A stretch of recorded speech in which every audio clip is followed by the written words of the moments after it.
Hello and welcome to How the Hell Did I Get Here show with Meg and Rachel. Thanks for joining us today. We've got Melody Schopp with us. Melody is the former Secretary of Education for the state of South Dakota and is also a co-founder of Influential She and a national education consultant. So Melody, are you busy at all? No, honestly, not as busy as I used to be, but I'm doing my best. I'm doing everything I can do to keep myself out of trouble. Yeah, well, that'll be funny when we talk about your culture type here in a minute. That'll make a lot of sense. So can you start, Melody, by telling us a little bit about yourself and then telling us about your how the hell did I get here moment? Yeah, I'm a lifelong educator, so 24 years in the classroom. Went to the department in 2000 and worked my way up through a number of positions, became deputy, and then was appointed by Governor Dugard in 2010 to lead the Department of Education. And then had to make the decision a couple of years ago. I was getting to that point where I was getting a little restless and decided that it probably was time, and I knew it would be time eventually for me to do something different. Those positions are not always real long term. And had an opportunity to pick up a couple of clients educationally. And in the back of my mind, though, my passion was that I was going to do something for other women to really, hopefully, support them in their trajectory, and in particular, to grow their influence. So it became a decision I made early in 2018, and here I am today. All right, very good. So in all of that mumbo jumbo and all those big changes in your life, tell us about kind of the one moment where you looked up and looked around and thought, how did I get here where I am? Yeah, I had to have been when I was in the Department of Ed, and I don't know if it was one particular moment, but I would have those moments. So here I was in the Department of Education. I had this amazing, gorgeous office in the state capitol in Pierre. And when I think back, I was a teacher. I was a teacher in the middle of nowhere. There's a whole long story about how I even got to Lemmon, South Dakota, if you've ever heard of it. Tiny, tiny little town. I was a city girl, came from a rather chaotic family childhood, kind of wandered around. And definitely I was not who people would have looked at in my previous life. Oh, God, there's the future Secretary of Education. So I would walk into my office, literally, I'd walk into my office. And I would look around and think, I have no idea number one, how I got here, what I did to deserve this.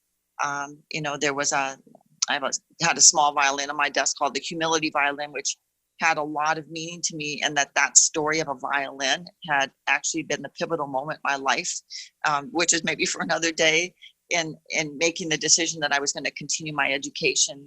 And so I had many moments when I'd sit there and there'd be a huge decision to make. And it would always be the last decision. Well, let's talk to Melody and see what she says. I had many of those. It wasn't one moment. It was many moments in the Department of Ed when I thought I'm really, I am so fortunate, some ways lucky, but also knew that I hopefully had the opportunity and the ability to lead the department. What do you think was your biggest challenge when you first walked into that office? And you sort of sat down and looked around and I assume had some kind of meeting with other people about what you were going to accomplish.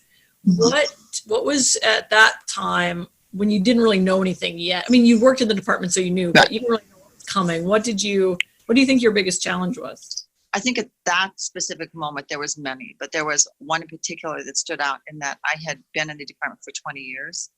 And had worked alongside with many of the people that I was now going to lead. And I think that's not an uncommon thing that many leaders find themselves in the position, and that they become the supervisor over their former colleagues, and finding that right balance and knowing how I was going to assume that position and yet honor the work that they had done and that they were doing and still maintain this relationship. That was one of them. And I think the other one that was really in the front of my mind was that, I had many people to answer to. So the governor was definitely my direct, what I would call boss, if you wanted to call that. So my agenda was the governor's agenda, and I respected him to the core. So that was not difficult, but I also had to balance out the fact that I was also leading education and had to answer to many of the school districts who we might not always be on the same page.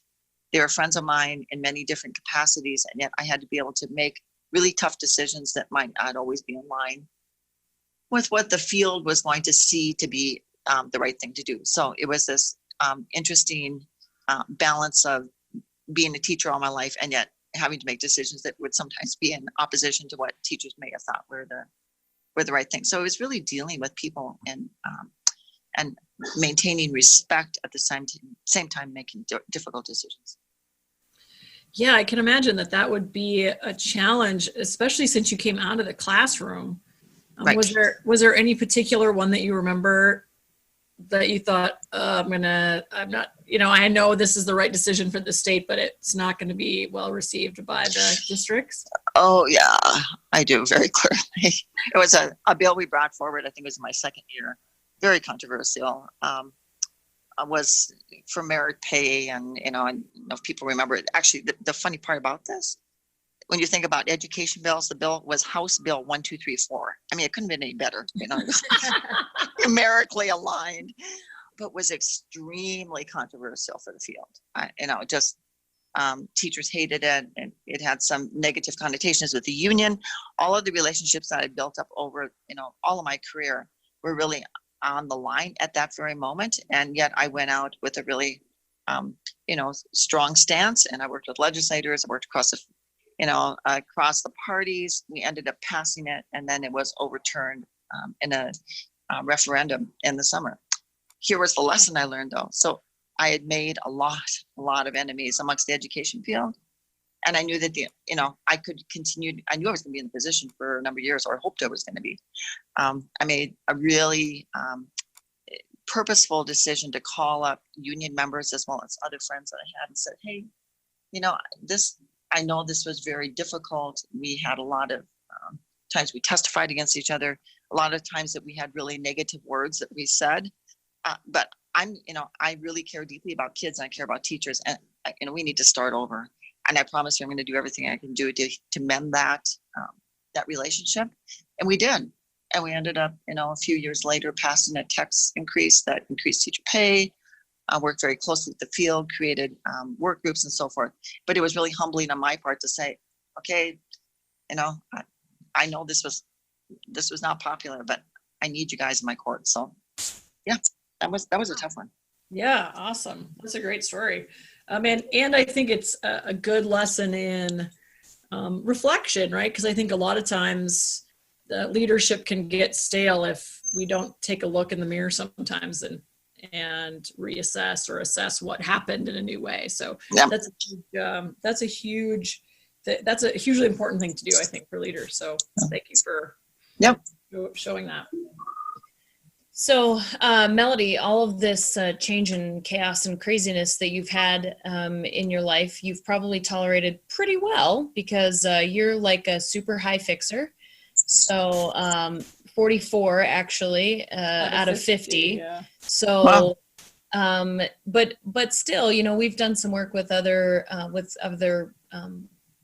government employees and government agencies. And one of the biggest frustrations I hear is that, government is so bureaucratic and so inundated with, layers of decisions and gosh, we've already tried that, or this is the way we do it. So we'll keep doing it. So as a super chaos tolerant person, how did you deal with that bureaucracy and kind of all we have to keep doing it this way, because that's how we do it? I made sure that I balanced people, balanced my leadership team with people who could kind of quell me when I was getting way out there, because I would drive, and I still do. I can drive people pretty crazy. In fact, I think my business partner would agree that I can be, I'm always kind of pushing, and I see the bigger picture. I think that what it allowed to do, though, in particular, I had a deputy that was phenomenal. And so I get these grandiose ideas, and I'd be pushing the envelope and saying, we can do this, we can try this, that she could always bring me back and say, that's good, and how can we look at it and make sure that we can fit within the structure? I think that was probably the biggest, that was what was difficult for me, was working within those confines in some ways, because it seemed like it slowed things down. And I always felt there was an urgency. There still is an urgency in what I do, but I think particularly in education, And so that became difficult. But I think my message was in working with that is that,